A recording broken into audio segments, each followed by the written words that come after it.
এটা হচ্ছে left gastric artery, branch of the celiac trunk. আর এটা হচ্ছে আমার right gastric artery, which is the branch of hepatic artery, এবং hepatic artery is the branch of the celiac trunk. দেখো lesser curvature ছিল এইটা, এই বরাবর এই আর্টারি গুলো আছে, তার মানে তার কন্টেন্টও ওটাই হবে। তাহলে কি left gastric artery is the content of the laser curvature, as well as right gastric artery, it is also the content of the laser curvature. ঠিক সেম ভাবে যদি তোমাকে বলা হয় গ্রেটার কার্ভেচারের কন্টেন্ট কি, তখন দেখো গ্রেটার কার্ভেচার বরাবর কোন কোন আর্টারি ছিল।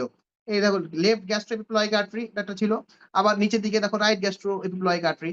লেফট গ্যাস্ট্রো এপিপ্লয়িক আর্টারি এবং রাইট গ্যাস্ট্রো এপিপ্লয়িক আর্টারি, এই দুটাই হচ্ছে গ্রেটার কার্ভেচারের কন্টেন্ট। হয়ে গেল, শেষ, এক কথা অ্যান্সার। এটা ভাইভাতে ধরে কিন্তু। হ্যাঁ, তাহলে তুমি কি বলবা, লেজার কার্ভেচারের কন্টেন্ট কি আর গ্রেটার কার্ভেচারের কন্টেন্ট কি? লেজার কার্ভেচারের কন্টেন্ট হচ্ছে anastomosis between the left and the right gastric arteries, ঠিক আছে।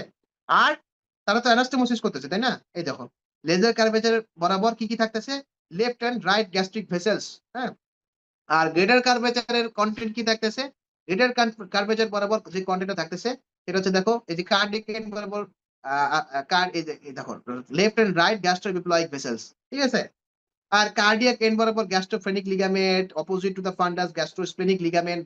দেখো এটা তো তার ছিল কার্ডিয়াক, দেখো এটা ছিল স্টোমাক। হ্যাঁ, আর এটা কি ছিল, এটা স্প্লিন।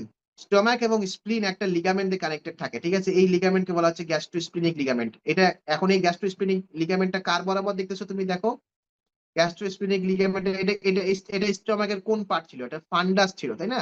স্টোমাকে যেহেতু ফান্ডাস ছিল, তার মানে ফান্ডাস বরাবর গ্যাস্ট্রোস্প্লেনিক লিগামেন্ট থাকবে। আর কার্ডিয়াক এন্ড বরাবর গ্যাস্ট্রোফেনিক লিগামেন্ট থাকবে। ঠিক যেরকম স্টমাক এবং স্প্লিন তারা গ্যাস্ট্রোস্প্লেনিক লিগামেন্টে যুক্ত, ঠিক সেম ভাবে স্টমাক এবং ডায়াফ্রামও একটা লিগামেন্টে যুক্ত থাকবে, সেটাকে আমরা বলছি গ্যাস্ট্রোফেনিক লিগামেন্ট। তাহলে এই তিনটাই হচ্ছে গ্রেটার কার্ভেচারের কন্টেন্ট। এটা কিন্তু ভাইবাতে ধরবে, ঠিক আছে।